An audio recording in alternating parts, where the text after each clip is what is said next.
안녕하십니까. 오늘은 플라톤의 의로움이라고 하는 것에 대해서 한번 생각을 해보려고 합니다. 생각을 해보면은 이 성경에 의로움이라는 말이 많이 나온다라고 하는 것을 알고 있었지만 최근에 또 더 이렇게 새삼스럽게 의로움, 이 얘기 많이 나오는구나, 이걸 다시 한번 깨닫는데, 이제 플라톤 하면은 또 이 종교에도 굉장히 그 지중해 연안의 종교에도 영향을 되게 많이 주고, 또 그 이후에 서구의 철학에도 굉장히 영향을 많이 준 철학자인데, 의로움을 얘기를 했죠. 그래서 보통 성경에서 의로움 이렇게 표현된 거랑 달리 정의 이렇게 표현되기 때문에 우리는 이제 달리 다른 느낌으로 많이 다가오는데, 오늘 갑자기 의로움에 대해서 한번 생각을 해보려고 합니다. 왜냐하면 그것이 현대에도 이 의로움이라고 하는 것은 늘 문제고, 초점이 이렇게 안 맞지? 초점이 너무 안 맞네. 목소리만 들으세요. 그래서 잘 맞네요. 이제 정의에 대한 많은 이런 담론이 형성이 되는 게 또 현대사회고, 또 제가 며칠 드라마 몰아보기 해서 유튜브에 나온 걸 좀 봤거든요. 근데 거기에 많은 부분 정의에 대해서, 정의가 의로움이 잘 구현되지 않기 때문에 이제 그렇게 드라마가 많이 이렇게 그 주제로 나오고 하겠죠. 모르겠습니다. 제가 알고리즘 따라서 가다 보니까는 그런 주제만 주로 이렇게 나왔는지 모르지만, 근데 이제 플라톤은 정의라고 하는 게 이제 가장 중요하다, 의로움이 가장 중요하다라고 이제 얘기를 했고, 특히 이제 젊은 시절에서 중년까지는 그 굉장히 강한 신념을 가지고, 이상을 가지고 있었죠. 근데 정의가 뭘까요? 이런 교과서에서 나온 거나 교양서에서 나온 거나 그대로입니다. 그대로인데, 그거의 배경을 좀 보면, 정의는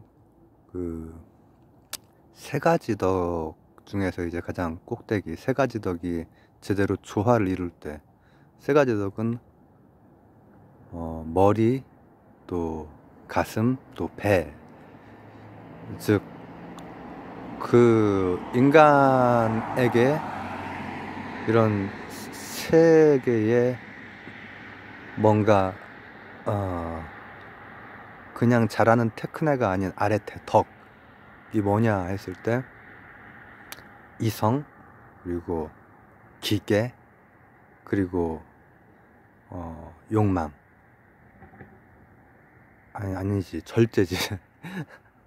이성은 이제 그냥 생각 없는 것에 대한 거고, 이제 기계는 비겁함이라든지 만용에 대한 그런 거고, 이제 절제는 이제 욕망에 대한 거라든지, 또 혹은 너무 이제 인색함, 이런 것에 대한, 제가 지금 아리스토텔레스까지 이렇게 지금 연결이 돼서 좀 얘기가 되고 있는데, 플라톤의 그 입장에서는 이제 굉장히 아주 이상적인 그런 상태를 얘기를 하는 거죠.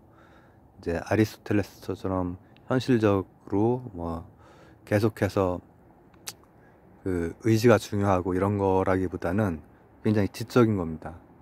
그 세 가지가 잘 돌아가면은 정의, 의로움이 이 땅에 구현된다는 거죠.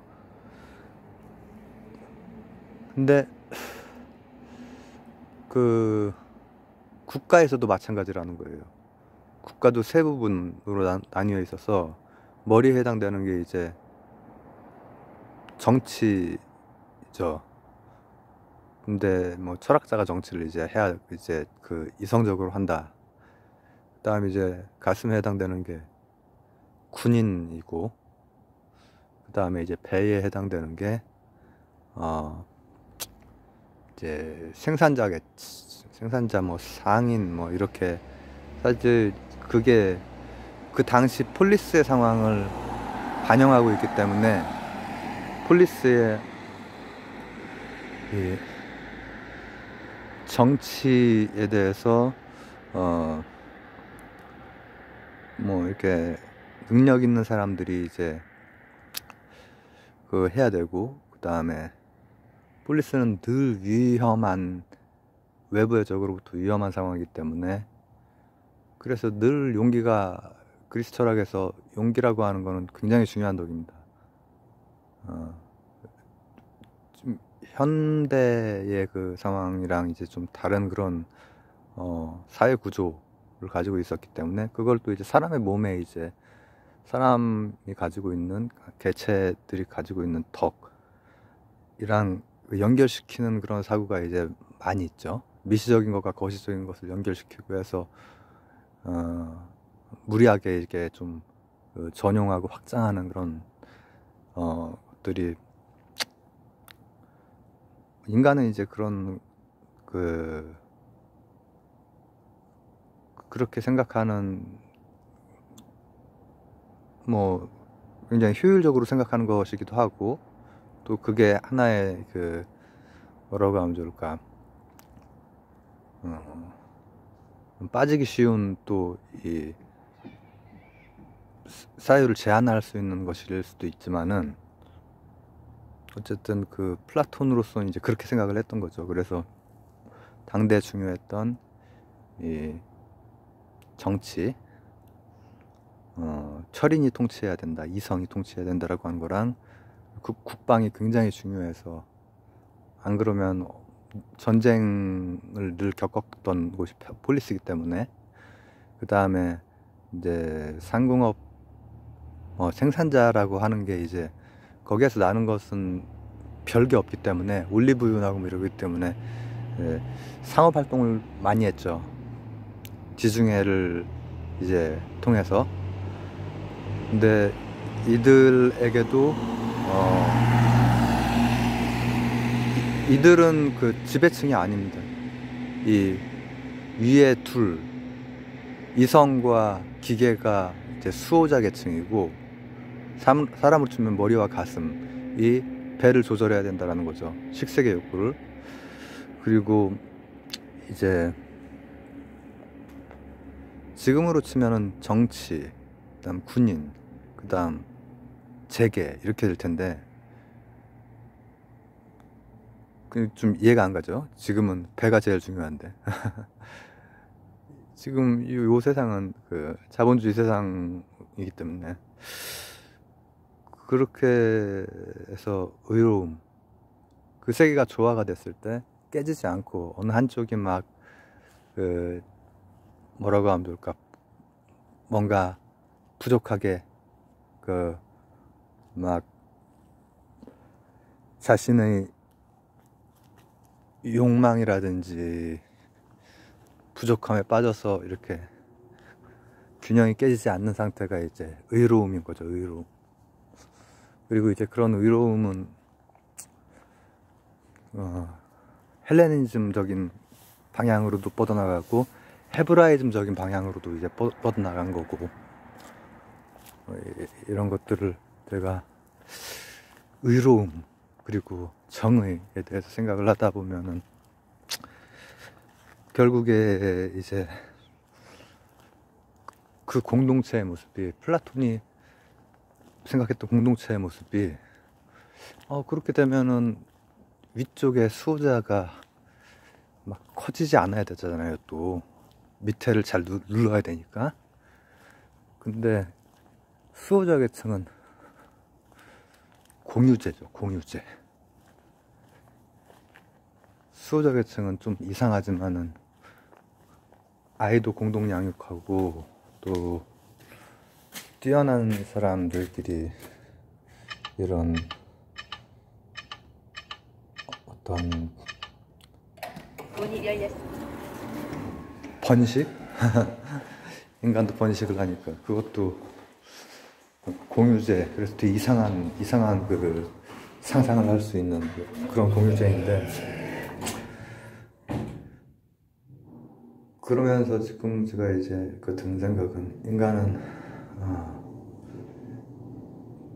그래도 의로움, 정의를 이제 늘 생각을 하고, 드라마에서도 늘 그렇고, 그러나 늘 부족하고, 그래서 늘 보면 그 이상만큼 못 갖고, 그런 존재라는 걸 이제 플라톤도 나중에는 인정을 하고 좀 그 바꾸죠.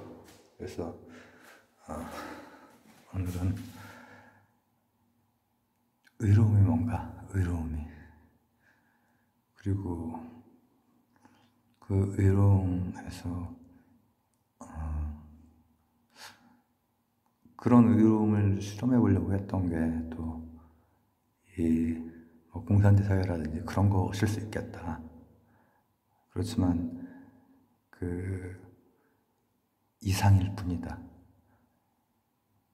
그렇다고 해서 이제 사람들이 의로움이나 정의를 포기하느냐?